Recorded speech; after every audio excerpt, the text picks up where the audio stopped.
Burns coming from pit road today. And man, there's a lot going on here for the NASCAR Cup Series middle race in the round of 12. A lot to be decided in the next couple of weeks, Steve, as we look at the playoff standings coming into this race after the first race in this round at the New Hampshire Motor Speedway. Big win by Ryan Blaney. He's into the round of 8, but a lot of drivers kind of looking at maybe a must-win scenario here before they get these final 2 races done in this round. Well, without a doubt, all the folks is going to be on number 11, number 12 down there, Reddick and Wallace, the two 2311 drivers. Historically, at least in the past few years, 2311 used to be great here. They've kind of fallen off the last couple of years. What will we see out of those two? But, Jeff, there's something about Kansas. We've seen this racetrack in the playoffs for so many years. It looks so straightforward. It's a pretty simply shaped mile and a half, a little bit variable banking, but between grip level, contact, we always see challenges for the playoff drives here. It looks like a normal mile and a half, but it doesn't drive like one. It drives like a big short track. It is very low grip. The asphalt's worn out. It's relatively smooth, Steve, but it's just super low grip. So as the tires get older, get hot, the cars drive worse. It's hot here this weekend. That's going to make the cars drive bad also. So this is a big challenge for everybody. Riding on board with Kyle Busch, you mentioned the heat. Jeff, how does that change this racetrack? Does it widen it out? Does it make it slick? Does it make it a challenge for the drivers? How does that affect the racing? Well, this track gets wide already all by itself. You can see lap 1. You see the 54 car, Ty Gibbs, all the way at the top of the racetrack. You know, that's not something you see at a lot of mile and a half. You got the shortest way around. But this racetrack, looking for grip. The longer it is, the more you're going to have to look for grip. So a track that's already wide, look, lap 1, top of the racetrack. And you'll see guys qualify up there as well. It's a wide racetrack already. Speaking of Ty Gibbs, it was a spicy weekend, Steve, at New Hampshire between Ty Gibbs and his teammate Denny Hamlin. Yeah, issues on the racetrack. The 11 and even the 20, but mostly the 11, stuck behind the 54 for multiple laps. Ty holding his ground, feeling like he has the right to race that position. Finally, Denny Hamlin has had enough. Frustration boils over, and he shifts the 54 out of the way, right in front of his teammate. Fortunately for Joe Gibbs Racing, the 20 wasn't involved. It ended up ending the 54's day, but controversy in the camp of Joe Gibbs Racing of how playoff and non-playoff drivers should race one another. Yeah, this conversation has been going on for a long time, right? Drivers and their teammates having expectations of each other. But now that they're in the playoffs, it is that much more important to get points, stage points, and now you have to deal with this, right? So this doesn't just go away. This is a problem that will linger on, and it's a problem that can it upend this championship run? Can it become another distraction that Denny Hamlin has to deal with? Now look, Denny Hamlin has done an incredible job of dealing with distractions, but this is another one to add to the list. So where do things stand today? Here was Denny Hamlin in the media center just moments ago. Where do things stand with Ty right now, and what are the expectations for the next 6 races? Yeah, I think they're in a good place. We had some meetings this week. I thought they were all productive meetings, but obviously the guts of that, obviously going to need to be confidential.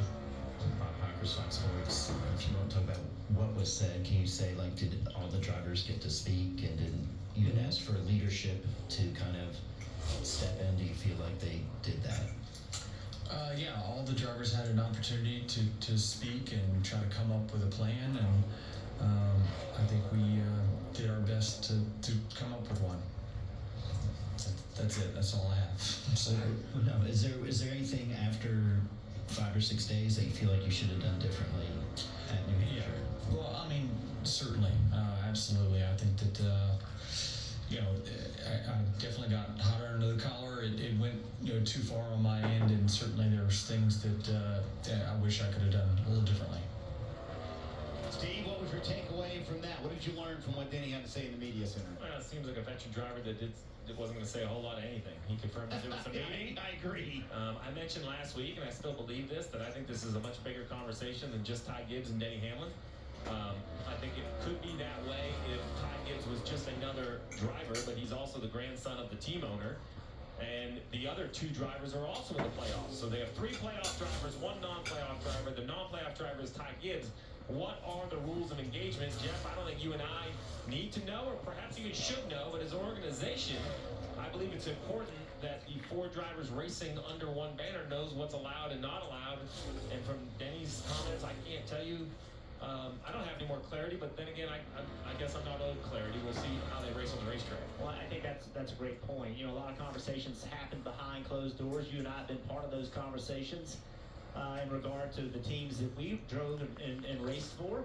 And things like this don't always get fixed in public. Sometimes it's better to fix them behind closed doors. But I'll be honest with you, to be clear, I didn't win 3 Cup championships and 3 Super Bowls, to be 100% clear. That's a good point. But I just believe as good a leader as Joe Gibbs is known to be, he's got to be the guy that says, this is how we're going to do things. I'm all for the drivers being part of that role, right? But if you can't, somebody's got to be the boss.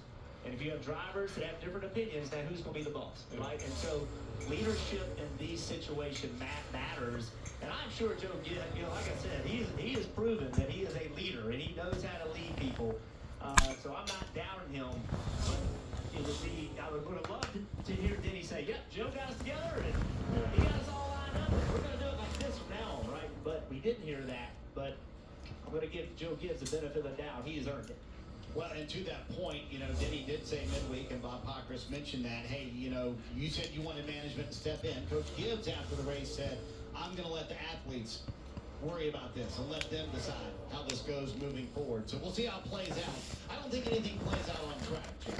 And I think it'll all be handled behind closed doors. I don't think, you know, I'm not willing to predict anything play out on track. I'm not willing to predict that. I'm not willing to predict anything. I'm not either. And, you know, the reason why is because, and we'll get to practice here in just a minute, but the reason why is because on Sunday, we watched this happen. We watched it happening, and when Denny Hamlin entered turn 3, the corner before the 54 got spun out, that was it.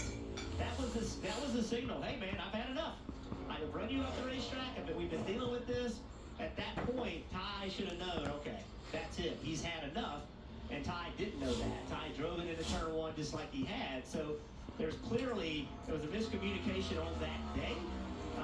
And it has played out into the week, it feels like to me. Back to our regularly scheduled programming, which is Cup Series practice. And should we be surprised, Steve, that Chris Buescher is quickest? I mean, finished second here at Kyle Larson last year. Knows how to get around Kansas awfully well. Yeah, I mean, I think the 17 and all of RFK, they're just kind of disappointed at this point. They aren't in the middle of this playoff battle.